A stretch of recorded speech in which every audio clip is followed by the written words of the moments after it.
The late afternoon sun beat down on Ridgewood Avenue, a stretch of quiet suburb lined with brick houses, trimmed hedges.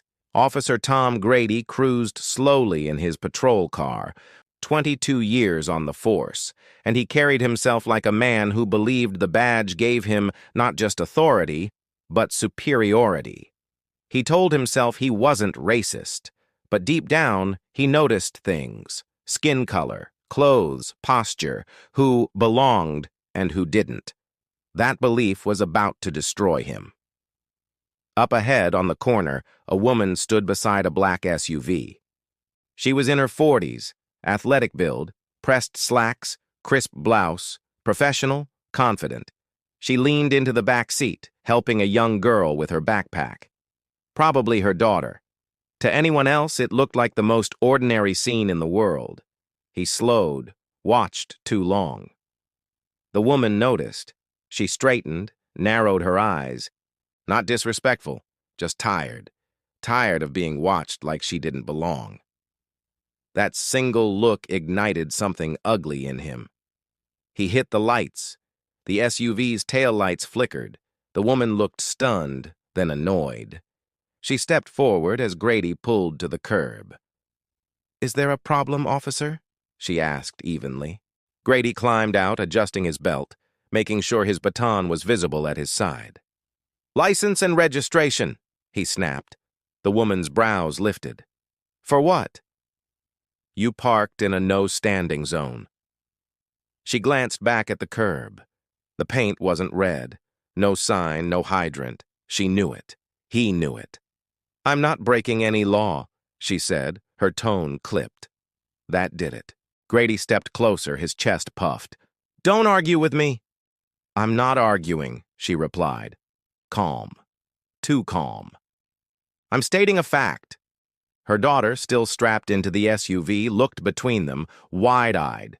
Grady's temper flared. "Step away from the vehicle." "Officer, now!" The sharpness in his voice made the child flinch. The mother placed a hand on the door frame, protective instinct flashing in her eyes. And that's when it happened. Grady's hand shot out. He shoved her shoulder, harder than he meant to, hard enough that she stumbled against the SUV. The sound of impact rang louder than the traffic passing by.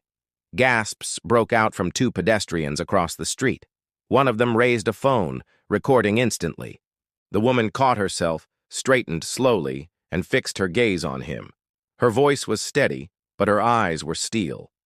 "You just put your hands on me," Grady sneered. "And I'll do it again if you don't—" Then came the twist. A black sedan rolled up behind them. Out stepped Captain James Holloway, Grady's commanding officer. Grady froze, confusion flashing across his face. Why was Holloway here? But Holloway didn't walk toward him. He walked straight to the woman. His expression shifted from stern to respectful, almost deferential. "Chief Daniels," Holloway said, voice low but carrying. "Are you all right?" The street went silent. Grady blinked. "Chief?" The woman adjusted her blouse, brushing invisible dust from her sleeve. "I'm fine," she said evenly. Her eyes never left Grady's. Holloway's jaw tightened. He turned to Grady, his tone lethal. "Do you know who this is?" Grady's throat went dry. She was parked illegally. This," Holloway cut him off, "is Chief Renee Daniels, your superior, my superior, the highest-ranking officer in this department." The bystanders murmured. The phone camera zoomed closer. Grady felt the blood drain from his face. Chief Daniels stepped forward. Every inch of her posture radiated authority, grace, and fury, held tight under control. "You shoved me," she said quietly. Not for the crowd, for him. Grady opened his mouth. Nothing came out. "You humiliated me in front of my child, in front of strangers. And you did it not because I broke the law, but because of what you saw when you looked at me." Her words carved through the air like a blade. "You saw my skin before you saw my badge, before you saw my humanity."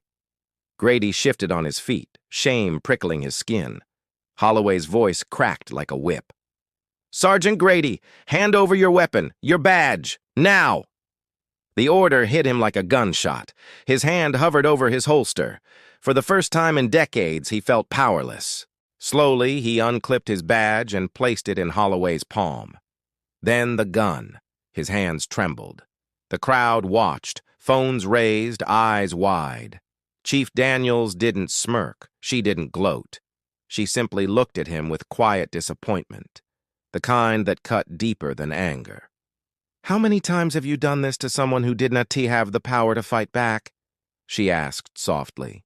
Grady's lips parted, but no words came. Then she turned to her daughter, her voice gentler, softer. "It's okay, baby. Let's go home." The SUV door shut. The engine purred to life. As the taillights disappeared down Ridgewood Avenue, Grady stood in the heat, his badge and gun gone, his career in ruins.